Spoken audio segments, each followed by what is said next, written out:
Hello everyone, Alex Kim here, and I'm going to say something that will make some people uncomfortable.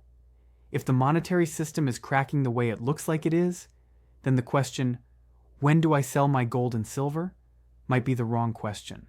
Because if you're asking that question right now, you might be standing on the deck of a ship that's already taking on water, negotiating the price of the lifeboat. Overnight, we saw gold push toward the high 4,800s and silver flirt with the mid to high 90s.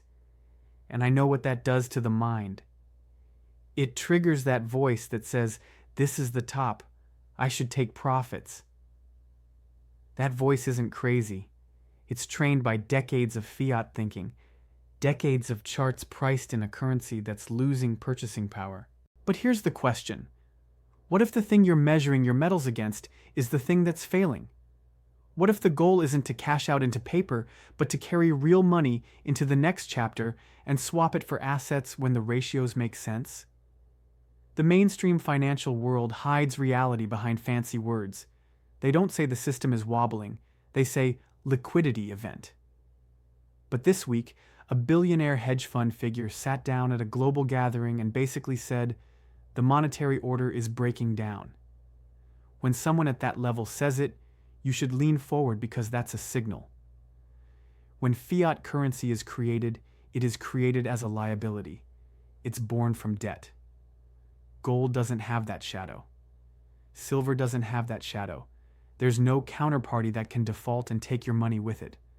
So if that's happening, why would you sell your lifeboat while the ship is still listing? My answer is, I'm not planning to sell gold and silver for more paper.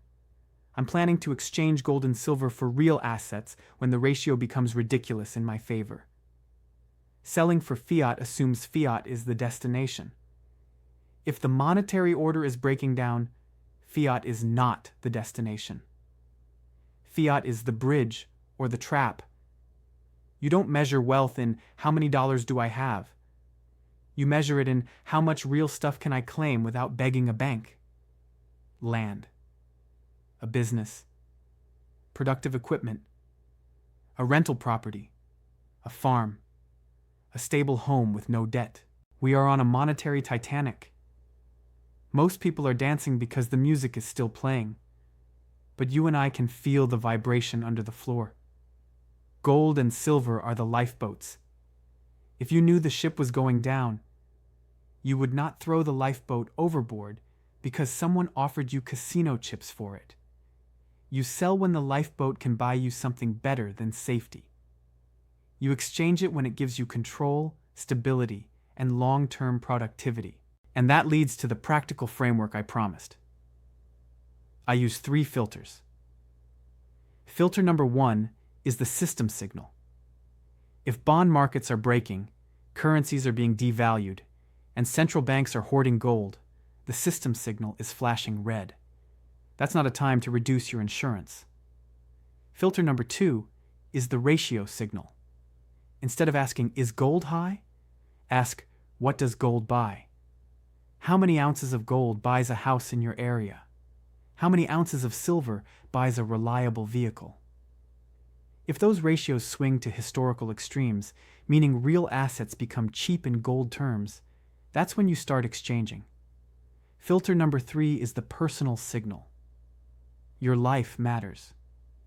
If you need liquidity for an emergency, if you're protecting your family, if you have a business opportunity that produces cash flow, you may exchange a portion. The goal is not to die holding perfect coins while missing a chance to improve your real life. Now let's connect this to what we're seeing in markets. Bond markets are supposed to be boring and stable. When bonds start moving like meme stocks, that is a warning flare. When debt loads are gigantic and rates rise, the cost to service that debt becomes impossible. So policymakers either cap rates, print money, or change the rules. All 3 are bullish for hard assets over time. Add inflation. Real inflation. Your cash in the bank is bleeding purchasing power. This is the quiet tax nobody votes on. It's the tax that hits savers and rewards debtors. And once you see that clearly, you stop thinking of gold and silver as investments. You start thinking of them as stored time, stored work, stored purchasing power you can redeem later when the world is offering you bargains. Gold goes up and people feel smart.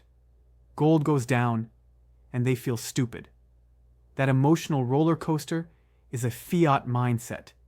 In a real money mindset, you measure your position by ounces, not by paper price. The paper price is the opinion of a stressed system. The ounces are the reality in your hand. I'm not selling my insurance policy because it became expensive. I'm holding it until the world offers me an exchange that is too good to ignore. Imagine a future where a decent piece of land can be bought for 1 ounce of gold. Imagine productive farmland priced in gold ounces, not constantly changing currency units. In that environment, the sell decision is about saying, this ounce now buys me a long-term asset that generates value, so I'm converting stored purchasing power into production. That's the moment, and it may happen in waves, which is why you don't blow out your whole position. You exchange in tranches as ratios become attractive. Now let's talk about silver specifically because silver moves faster. Silver is more volatile. And that volatility is exactly why silver can be so powerful in a transition. When silver moves, it can shock the public. And suddenly, the affordable lifeboat becomes scarce. Do you think the average person, when silver gets attention again, will be able to buy it easily? Or will they show up late, find delays, find premiums, find empty shelves? That's why you build your position before the crowd arrives. Here's what you should do. Keep a core position of physical metal that you can access. Track key ratios monthly. House to gold, stock to gold, land to gold, whatever matters in your world. Build a plan for what you want to acquire and at what ratio you'll exchange. Don't leverage it or borrow against it to chase trades. Don't obsess over daily price moves like it's a slot machine. Don't wait until the news tells you it's safe, because the news is always late. I want you to separate your stack mentally into 2 buckets. Bucket 1 is core protection. This is what you do not touch unless you are exchanging for a major life upgrade or generational asset. Bucket 2 is tactical. This is where, if you're skilled, you can take profits, rebalance, or trade around moves. But you never risk your core protection for a tactical win.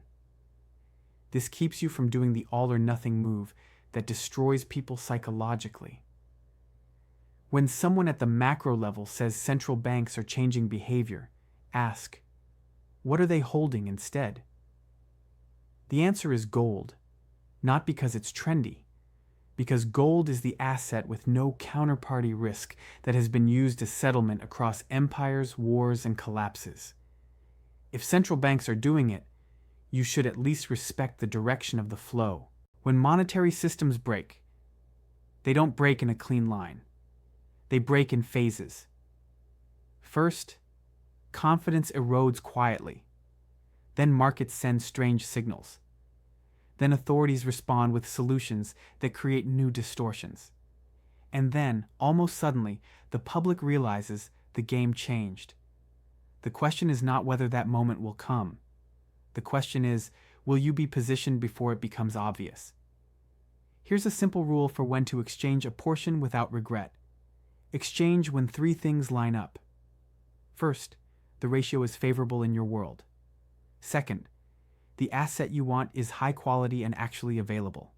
Third, your personal life is stable enough that the exchange increases control instead of adding stress. If you have all 3, you act calmly. If you don't, you wait. Because patience is a weapon in a monetary transition. The system wants to break your patience with volatility and headlines. In markets, the biggest money is usually made by being positioned before the crowd understands the story. The biggest mistakes are made when the crowd finally understands, and you assume that means the move is over. So here's the trap. If your plan is to wait for the front page to announce the new monetary era, you will be late.